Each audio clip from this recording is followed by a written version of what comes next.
After the Second World War in 1945, Berlin was left in ruins, and to this day, traces of the war can be seen all over the city in the shape of bullet holes, ruins, and scars. Traces of the battles that took place here from April to May of 1945 and the bombings throughout the war can still be seen here, and today we are going to explore Berlin to show you some of those places that still bear the marks of the war to this day.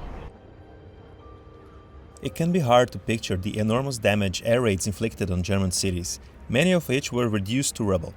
That's why Berlin left many battle scars in place as a reminder of the horrors of war. The most famous example is probably the ruin of Kaiser Wilhelm Memorial Church in Berlin's Charlottenburg district.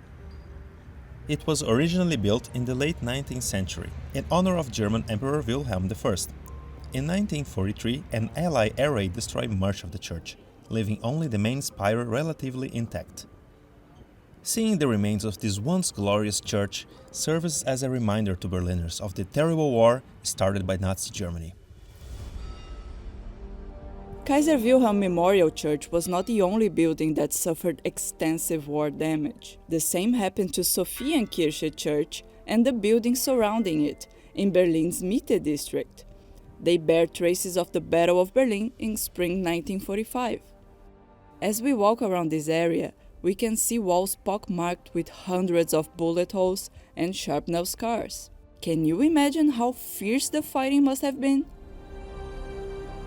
Another example is Berlin's Museum Island, one of the city's most visited areas.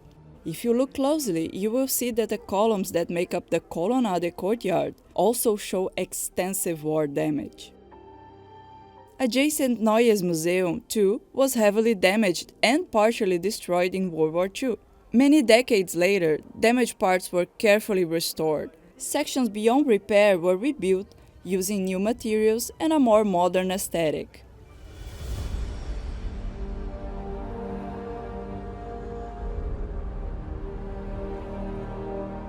Much like the Museum Island, Berlin had to be extensively renovated. And today, anyone walking around here in Potsdamer Platz realizes that this is a very modern area. We have many high-rise glass buildings here, and this, in a city as old as Berlin, in a region as central as this one, can only mean one thing, that everything here was completely destroyed during the Second World War. Or at least, almost everything. One of the few buildings that partially survived the war is Hotel Esplanade.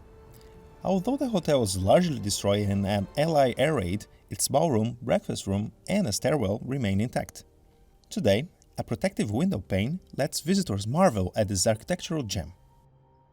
It's truly amazing to find such a historical treasure practically hidden among all the super-modern buildings of Potsdamer Platz. More World War II traces can be found outside the city center. They are easy to overlook, even for someone who has lived here for years, like us. Take the example of the railway bridge at Preleweg in the district of Schöneberg. Look carefully and you can spot deep, waist-high gouges in the concrete walls. They were left when Soviet tanks drove too close to the structure. But you will probably be able to find many more traces of fierce fighting around Berlin's residential neighborhoods if you look closely. And while many are barely noticeable, others are hard to miss. Like the ruins of Anhalter-Bahnhof train station. This imposing 19th century building was one of Berlin's key transport hubs, with train connections to multiple German cities, as well as international destinations like Rome and Constantinople, today's Istanbul. In the 1930s, as the Nazis were rising to power, scores of Jews fled into exile in trains departing from Anhalter-Bahnhof station. From 1942, thousands of Jews were deported to Theresienstadt concentration camp from here. Today, Anhalter-Bahnhof is an underground station that serves trains running north to south. Now on to a huge World War II bunker, or rather, what remains of it. It was one of several giant flak bunkers that were built in the city.